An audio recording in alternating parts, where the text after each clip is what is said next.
டத்தரன் வாரிசான் Kuala குபு பாரூலேருந்து இந்த பதிவு. ஒரு தம்பதியருக்கு 6 பிள்ளைகள். இந்த 6 பிள்ளைகள் 5 பிள்ளைங்க அப்பா அம்மா பேச்சை கேட்டுட்டு எல்லா விதத்திலும் ஒழுங்காக இருப்பாங்க, நல்லா படிப்பாங்க, எல்லாம் செய்வாங்க. இந்த 6வது பையன் ரொம்ப சேட்டை செய்யக்கூடிய பையன், ரொம்ப சேட்டை. அவனை யாராலையும் அடக்க முடியல. அப்பா அம்மா பேச்சை கேட்கவே மாட்டான், உடன் பிறந்தவர்களுடைய பேச்சை கேட்கவே மாட்டான். அவன் எப்போதும் அவன் இஷ்டத்திற்கு மனப்போட போக்கில் நடப்பான். அவன் 12 வயது தான். ஆனால் அந்த 12 வயது அந்த சிறுவன் ஒரு 20-25 வயது வாலிபர்கள் செய்கிற சேட்டையெல்லாம் அவன் செய்வான். ஸ்கூலில் பள்ளிக்கூடத்தில் அவனுக்கு நல்ல பேர் இல்லை. பள்ளிக்கூடத்தில் அடிக்கடி அவனுடைய பெற்றோரை வரவழைத்து, உன்னுடைய பையன் இப்படி செய்கிறான் அப்படி செய்கிறான், அவனை கண்டித்து வைங்க, எங்களால் முடியல, அவன் வாத்தியார்களை அதாவது ஆசிரியர்களை எதிர்த்து பேசுகிறான் அப்படின்னு சொல்லிட்டு சக மாணவர்களோடு வம்பு இழுக்கிறான். அந்த மாதிரிலாம் நிறைய காரியங்கள் சொன்னோன்னே அவனுடைய பெற்றோருக்கு ரொம்ப மன வருத்தம். எல்லாரும் இந்த பையன் இந்த வயசுலேயே இவ்வளோ கெட்ட பேர் வாங்கிட்டான்னு சொல்லிட்டு.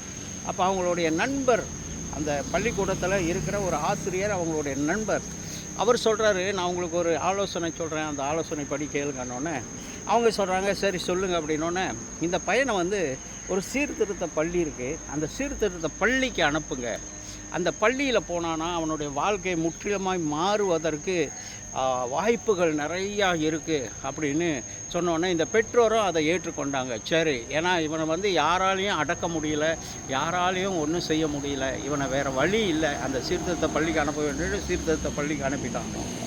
சீர்திருத்த பள்ளிக்கு அனுப்பி பல வருடங்களுக்கு அப்புறம் ஏறக்குறைய அவனுக்கு ஒரு 21 வயது இருக்கும் பொழுது அந்த சீர்திருத்த பள்ளியிலேருந்து அவன் வருகிறான் வீட்டுக்கு. ரொம்ப எதிர்பார்ப்போடு அப்பா அம்மா அவன் பெரிய மாற்றத்தோடு வருவான்னு எதிர்பார்த்து காத்திருக்கிறாங்க. வந்த உடனே, அவனை பார்த்த உடனே அவனுடைய அப்பா அம்மாவுக்கு ரொம்ப மனமகிழ்ச்சி. அவனை வரவேற்கிறாங்க. வரவேற்றுட்டு அவன் இருந்ததை காட்டிலும் அவன் மாறுபட்டவனாய் காணப்படுகிறான். அவன் வாழ்க்கையில் மாறுபட்ட ஒரு காரியம் படுகிற ரொம்ப மரியாதை, அப்பா அம்மா கிட்ட ரொம்ப மரியாதையாக பேசுகிறான். அவருடைய தாய் தகப்பன் தன்னுடைய உடன் பிறந்தவர்களோட இடத்துல ரொம்ப அன்பாக பழகிறான், பேசுகிறான்.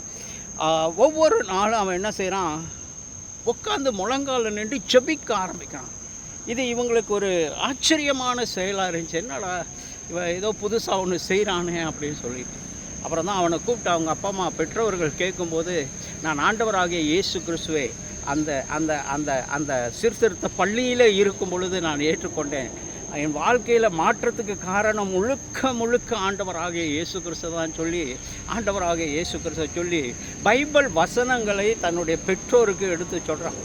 அவர் இல்லைன்னா இன்றைக்கி நான் ஊதாரியாக, ஒரு திருடனாக, கொலைக்காரனாக, சண்டைக்காரனாக அப்படி இருந்திருப்பேன், ஒரு ரவுடியாக இருந்திருப்பேன். ஆனால் ஆண்டவர் என் வாழ்க்கையில் ஒரு பெரிய மாற்றத்தை கொடுத்துருக்கிறாங்க எனக்கு. அதற்காக ஆண்டவருக்கு நான் நன்றி சொல்லுவேன். இந்த கடவுளைப் போல ஒரு சிறந்த கடவுள் இல்லை, என் வாழ்க்கையை மாற்றினார் அப்படின்னு சொல்லிட்டு தன் வாழ்க்கை முழுவதும் நான் ஆண்டவருக்காக சேவை செய்ய போகிறேன் என்று சொல்லி அவன் என்ன செய்கிறான், ஆண்டவருக்காக தன் வாழ்க்கையை அர்ப்பணிக்கிறான். அவனுடைய மாற்றத்தை பார்த்த அந்த பெற்றோர்கள் ரொம்ப ஆச்சரியப்பட்டு அவனை மாற்றின அந்த கடவுளை நம்மளும் ஆராதிப்போம்னு சொல்லி அந்த குடும்பம் முழுவதும் ஆண்டவராக இயேசு கிறிஸ்துவை ஏற்றுக்கொண்டார்கள். பிரியமானவர்களே, 1 கொரிந்தியர் 1வது அதிகாரம் 9வது வசனம், உங்களை அழைத்த தேவன் உண்மை உள்ளவர். ஜெபம் செய்வோமா?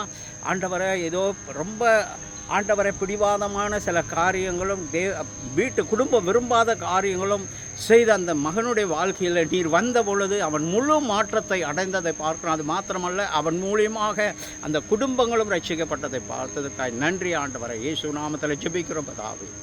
ஆமேன், ஆமேன், ஆமேன்.